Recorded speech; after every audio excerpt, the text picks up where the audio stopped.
Well, good afternoon, everyone. Yes, it certainly feels like summertime out there with temperatures hovering near 90 degrees for quite some time. As a matter of fact, probably through the weekend, through early next week before anything starts to move in our direction. At this time of the year, we're sort of between seasons, right? The tropics are beginning to wind down. The Northwest is beginning to wind up, but we're kind of in the middle there as we're waiting for something to move. Few high clouds drifted over the area. We did have some fog this morning for about 4 hours. Didn't look like it was too deep, but we look at the big picture to see if anything's coming in our direction. And this time of year, we have to look that way, all right?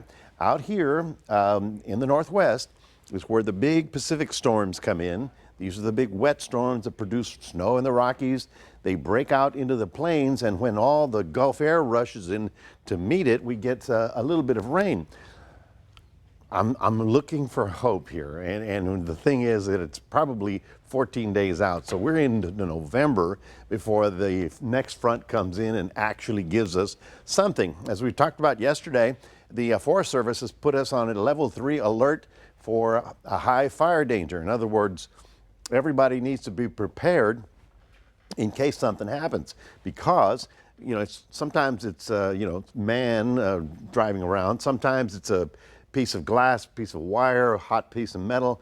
A fire can start pretty much anywhere, and so we have to be a little bit higher level. Why? Because we've had no rain for 30 days. Everybody's been warmer than normal for the last month and a half, and then nothing coming in sight for rain.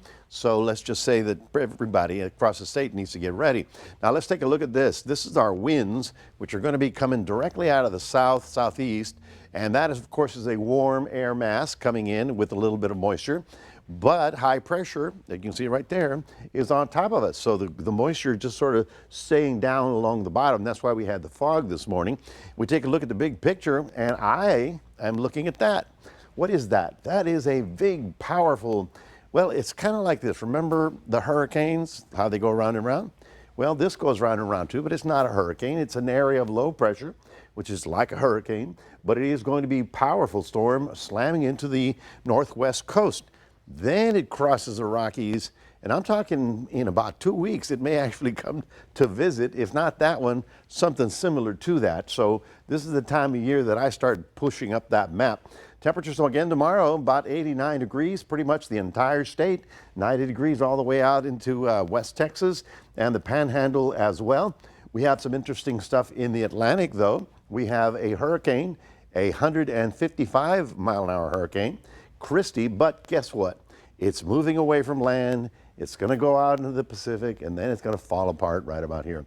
Sometimes when the storms fall apart, like you see right here, the upper level moisture drifts over and gives us a shot at rain. But boy, I'll tell you, we're really reaching here. And then we look at the Caribbean.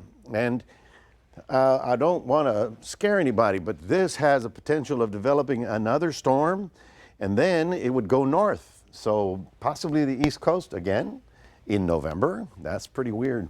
Looking sunny skies, 85 tomorrow in Port Lavaca. We're looking at about a 90 in the Cuero area. Lots of sunshine right on through the weekend. In fact, I think if you're going to get a Halloween costume, get one that's light and not furry, because otherwise it'd be too warm. That's your 7-day forecast, reminding everybody we have a QR code. Love for you to scan that. Put Crossroads Today on your phone.